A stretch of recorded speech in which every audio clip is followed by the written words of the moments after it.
Assalamualaikum warahmatullahi wabarakatuh.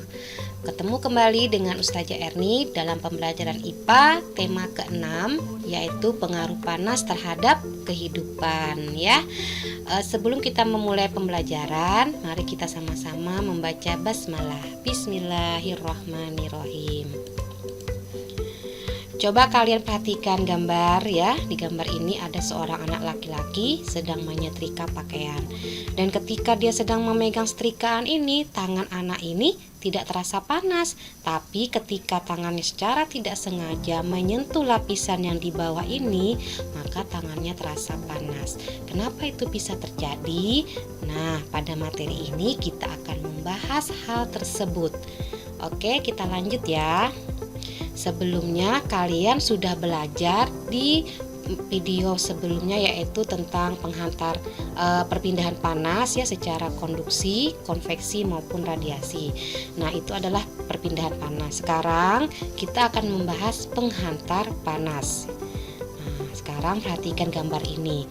Ada sendok, ada panci, ada wajan. Nah, keempat benda ini dikenal dengan nama konduktor.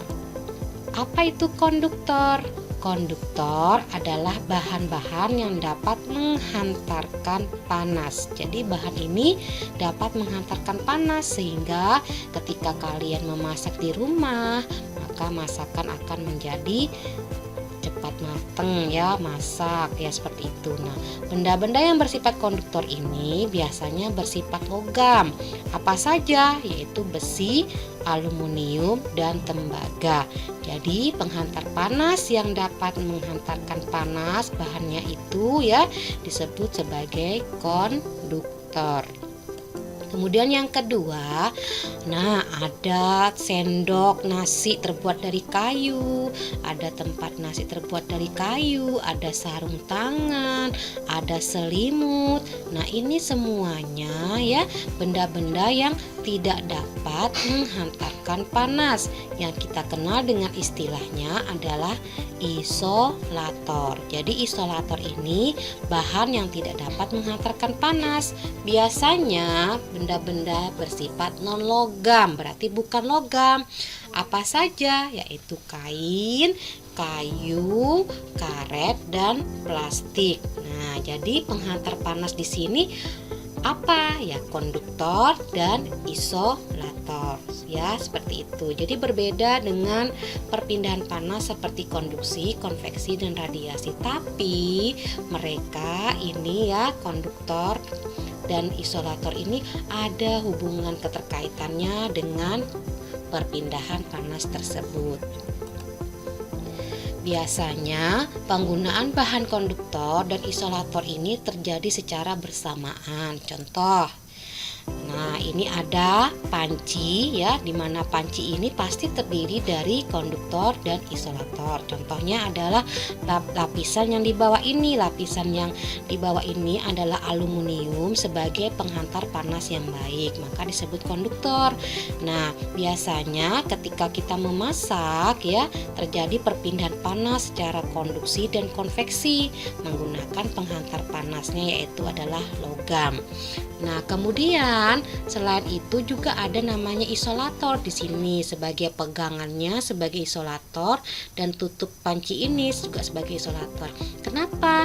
Karena berfungsi untuk supaya ketika kita menggunakan ini tangan kita tidak terasa panas ya. Jadi dia tidak dapat menghantarkan panas. Jadi aman ketika kita menggunakan memasak di dapur.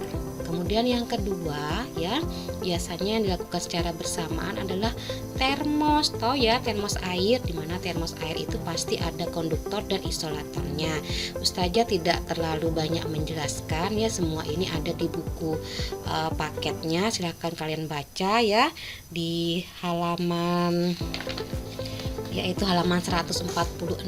Tapi di sini saja akan membahas kenapa ada dinding yang terbuat dari kaca, kemudian ada ruang hampa udara. Nah, ini fungsinya adalah untuk memerangkap panas pada air ini sehingga air ini tidak cepat dingin. Jadi ketika kita memasak air panas, kemudian kita masukkan ke dalam termos. Nah, fungsi dari dinding lapisan kaca ini dan ada ruang hampa udara di sini adalah berfungsi supaya panas ini tidak keluar ya. Jadi air panas kita dapat bertahan dengan lama. Paham ya anak-anak ya? Sekarang kita lanjut. Nah, tugas kalian coba kalian lakukan di rumah ya. Gunakan gelas yang berisi air panas, kemudian kalian bisa masukkan paku, penggaris, pensil dan sendok.